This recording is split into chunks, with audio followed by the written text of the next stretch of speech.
Nouvelle étape, la Thaïlande, située entre la Birmanie, le Laos, le Cambodge et la Malaisie. On ne présente plus ce pays, connu pour sa vie locale, sa culture bouddhiste et ses plages paradisiaques.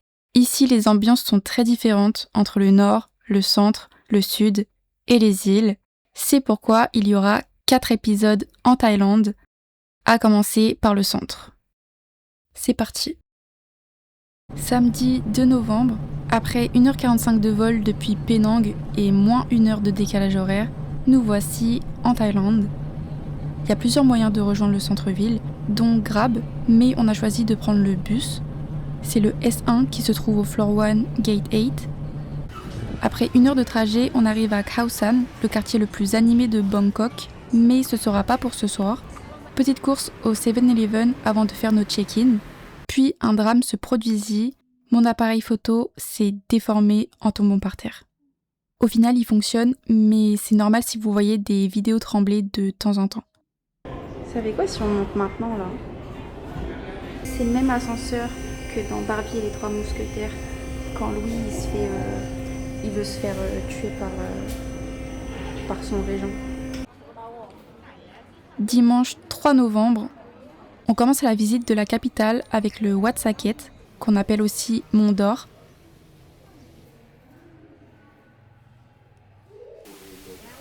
Il y a 344 marches pour atteindre le temple au sommet, en passant par un petit chemin de cloches et de gongs.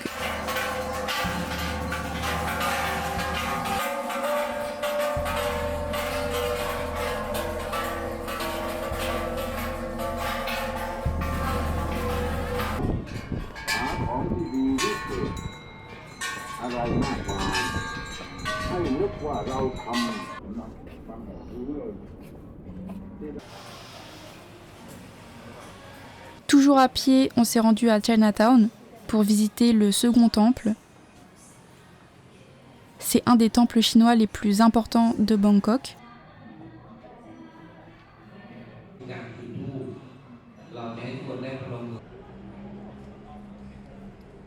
Dernier temple de la journée est celui du Bouddha d'or, qui abrite la plus grande statue en or massif au monde.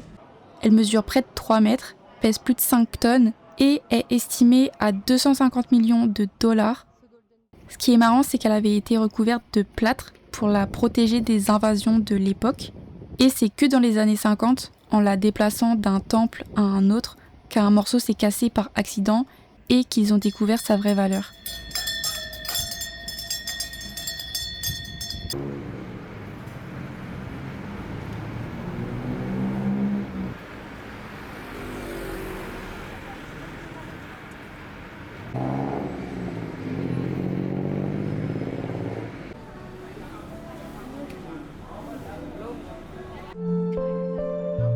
Lundi 4 novembre, le Grand Palais, c'est l'un des lieux les plus emblématiques de Bangkok. Le complexe est divisé en 2 parties. La première comprend tous les temples, dont celui qui abrite le Bouddha d'émeraude. D'ailleurs, sa tenue change selon la saison. Actuellement, la saison des pluies.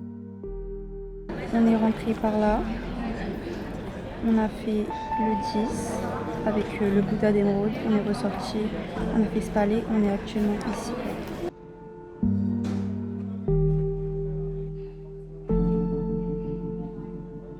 Là, on a changé de partie du complexe. On a fait ça et on est là. Et ici, on trouve 3 salles de trône, le bâtiment principal et la résidence royale. Ensuite, on est allé au Wat Pho, l'un des plus anciens temples de la ville. Et il est surtout connu pour son Bouddha couché de 46 mètres de long, entièrement recouvert de feuilles d'or.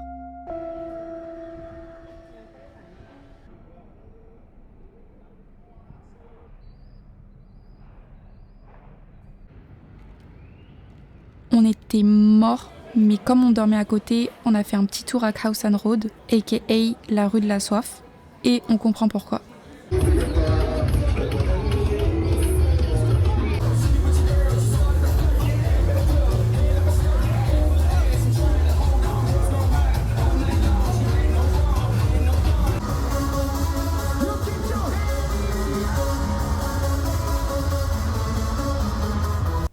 de rentrée de notre journée. Aujourd'hui, on a fait le Grand Palais et Wat Pho. Et dites-vous que de base, on devait faire Wat Arun aussi dans la même journée. Sachez que c'est impossible. Les complexes sont beaucoup trop grands pour faire les 3 dans la même journée. Pour les 2, on a passé 6 heures. Enfin, ça fait 2-3 heures chacun. D'ailleurs, le Grand Palais coûtait 1000 bahts pour 2 personnes, ça fait 27 euros. Et Wat Pho, c'était 600 bahts, ce qui fait 16 euros, 17 euros. Et aussi, si vous venez, n'oubliez pas de vous couvrir, pas d'épaules dénudées ou de shorts. Et si vous avez oublié, vous avez toujours l'option d'en acheter là-bas. Enfin, le Grand Palais, il faut acheter. Le pantalon, il coûtait 200 bahts. Et sinon, on vous prête aussi. Sinon, demain, tout ce qu'on sait pour l'instant, c'est qu'on fait Wat Arun et après, on verra. Il faut aussi qu'on se décide pour la suite du séjour. Mercredi 5 novembre, il n'y a pas un jour où on n'a pas marché. Alors, quoi de mieux que de prendre un bateau pour se rendre de l'autre côté de la rive.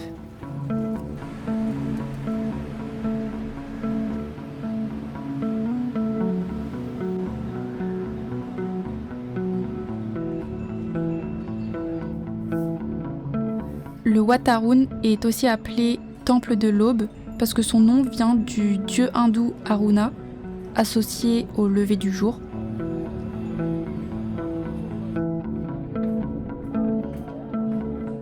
Dans ce temple, il y a vraiment beaucoup de personnes avec des tenues traditionnelles et il y a ces photographes avec le gilet et souvent le bob qui va avec.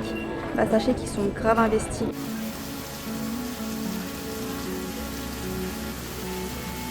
Après 1 heure de pluie, on a pu enfin revenir chez nous.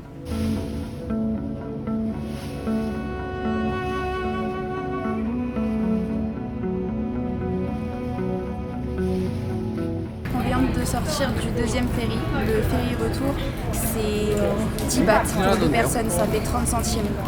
Donc vraiment, je vous conseille.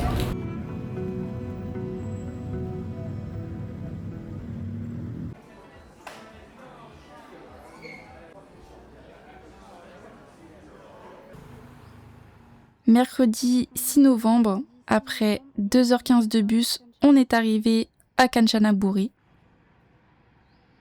Regardez le chien, il a un maillot 7-Eleven, il est sponsorisé. C'était Coco le chihuahua.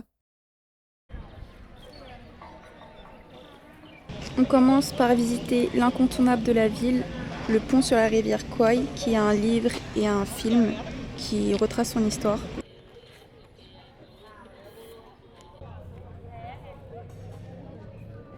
On a eu de la chance parce qu'il est 16h30 et le train passe. Du coup, on est sur les côtés et on attend qu'il passe.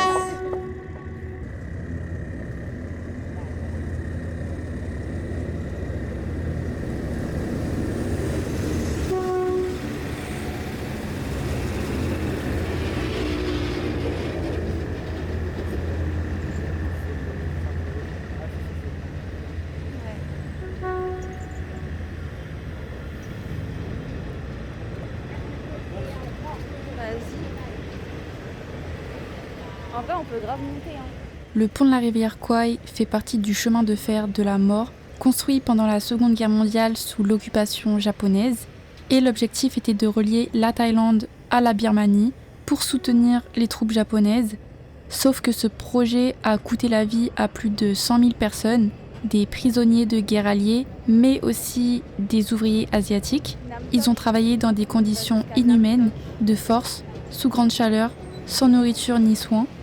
Aujourd'hui, il ne reste qu'une partie du chemin de fer, allant de Kanchanaburi à Namtok, et le pont, lui, est devenu un lieu de mémoire et un symbole de paix.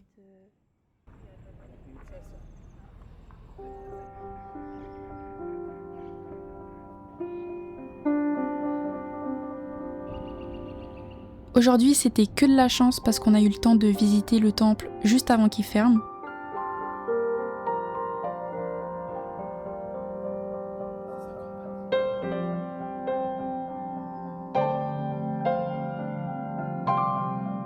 Juste à côté du pont, il y a ce complexe dédié à Guan Yin, protectrice des marins et des voyageurs. Il était assez moderne et surtout très décoré avec plein de références au signe du zodiaque chinois.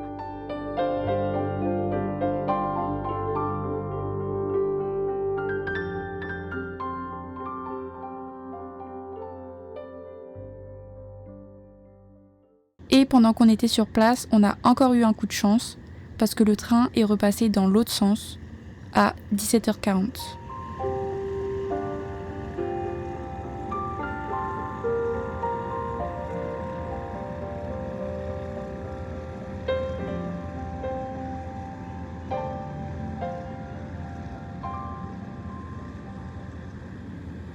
On vient de rentrer du restaurant. J'attendais de voir si c'était qu'à Bangkok ou partout ailleurs, mais ça semblait être partout ailleurs. C'est les frais de retrait dans les ATM. En gros, à chaque fois qu'on retire, ça nous retire aussi 220 bahts en plus, ce qui fait 6 euros. Donc retirer énormément parce que franchement, flemme de ouf. Il y a une personne dans cette chambre qui se fiche de moi et mes timbres, mais vraiment c'est pratique. En gros, quand vous faites des achats, ils vous donnent des timbres comme ça, et il y a les timbres normaux qui valent 1 baht, et il y a les tables Doraemon qui valent 3 bahts. Du coup, quand vous les collectionnez et tout, ça vous fait des trucs gratuits. Je vous présente ces 3 petits oiseaux, Blue, Yellow et Highlight. Blue.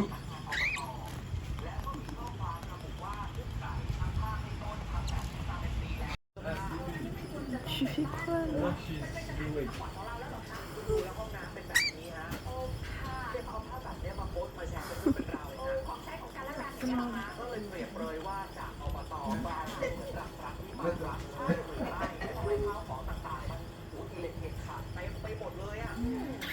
Jeudi 7 novembre, premier scooter d'une longue lignée. Premier stop, le musée de Kanchanaburi, qui retrace l'histoire de la construction du chemin de fer. On est resté 1h30 et après, en face, il y avait un cimetière aussi. Deuxième stop à 16 km de la ville, en commençant par la Tiger Cave. Et ensuite, petite ascension pour rejoindre les temples et avoir une vue sur les montagnes environnantes, les rizières et même sur des petits écureuils dans les arbres.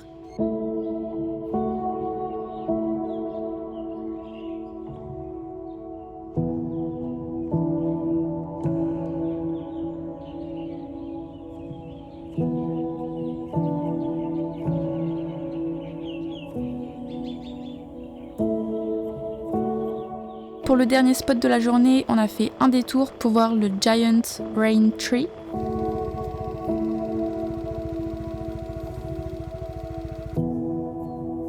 C'est un grand arbre sacré, un arbre de pluie vieux de plus de 100 ans, et c'est un symbole de longévité et de protection.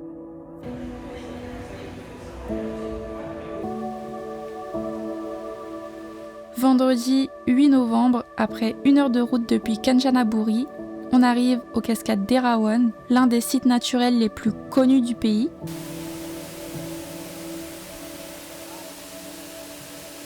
Le nom du parc fait référence à un éléphant mythique à 3 têtes, et c'est le symbole du sommet des chutes. La cascade compte 7 niveaux, chacun avec ses bassins turquoises où on peut se baigner. Et plus on monte, plus c'est calme et sauvage.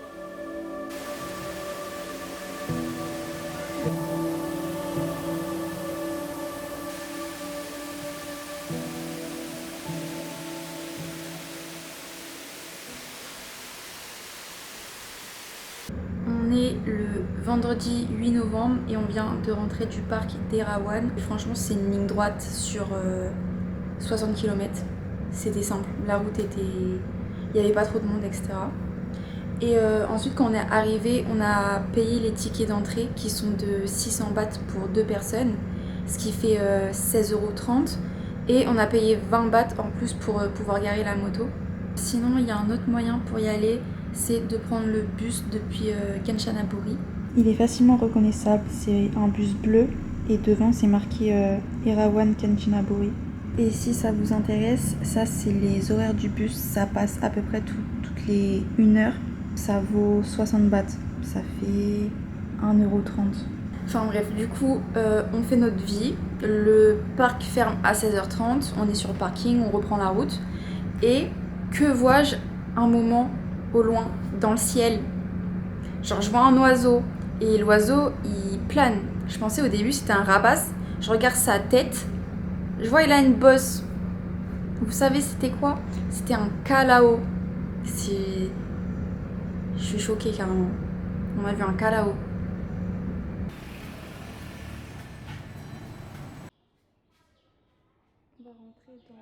Samedi 9 novembre, après 15 minutes de scooter, on arrive devant une colline, prêt à rejoindre cette stupa tout en haut là.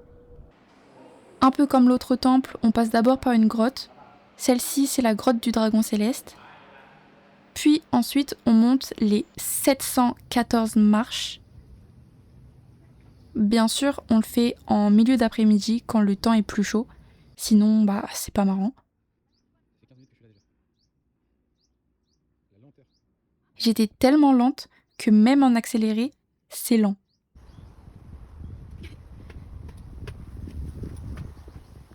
Je me rappelle à cet endroit, on a dû faire une pause pour booker un hôtel et un transport, parce que sinon le lendemain, on allait dormir dans la mauvaise ville et dans la rue.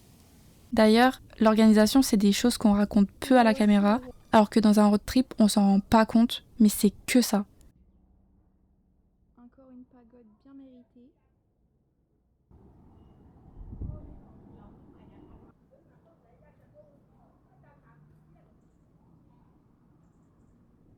On met un réveil à 16h15, comme ça à 16h30 on est sur le pont et on voit le train passer. Il est 16h14, il est passé il y a 4 minutes.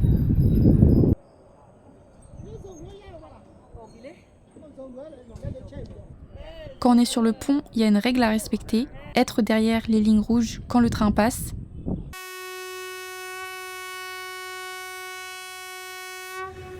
Mais il y a toujours des gens qui se mettent au milieu quand même, pour avoir leurs photos pourries mal cadrées là. Mais bref, à part ce petit incident, on était trop contents d'avoir vu le train une dernière fois.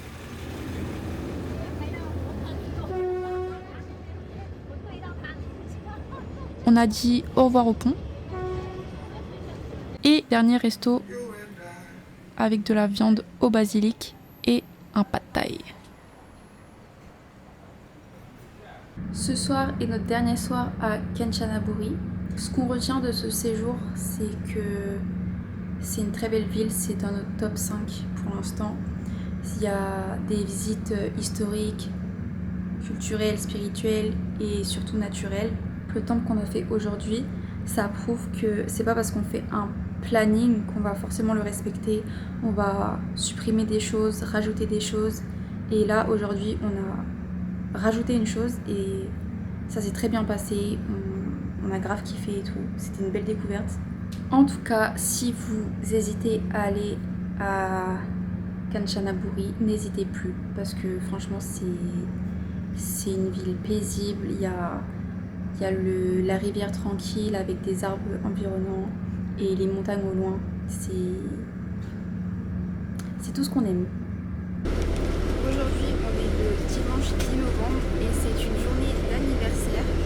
Donc juste là, on repart à Bangkok, on passe la journée à Bangkok, chasser les invaders et demain on part à Koh Chang. On vient d'arriver à Saitai Mai à Bangkok. Et là on fait le comeback du food court. Lundi 11 novembre, on s'apprête à partir pour Koh Chang. Il y a au moins 5 heures de trajet.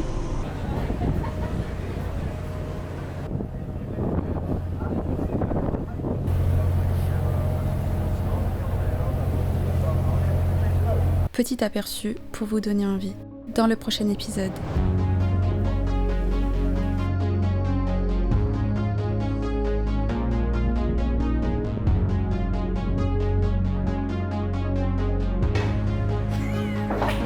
Sans eux, genre le téléphone, c'est